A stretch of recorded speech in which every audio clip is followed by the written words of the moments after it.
দিদা, আজ কি ভূত চতুর্দশী?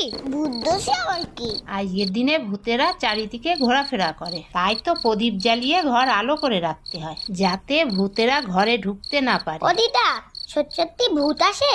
হ্যাঁ তো, সত্যি ভূত আসে। ওরে বাবা, ভূত!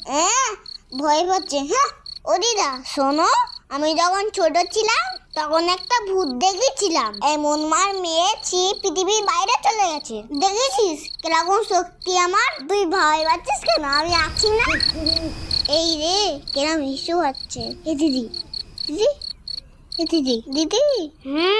কি হয়েছে? কি একটু চল না, পেয়েছে। কি পেয়েছে? আরে বুঝতে পারছিস না, ইস পেয়েছে। তাড়াতাড়ি চল, পিঠ ফেটে গেল। কেন, তুই একা যা, তোর নাকি বিরাট শক্তি। ভূতকে মেরে পৃথিবীর বাইরে পাঠিয়ে দিস। তুই যাবি না তো? আমি এখানে ইসি করে দেবো। কি হলো, ডুম ফিউজ? আচ্ছা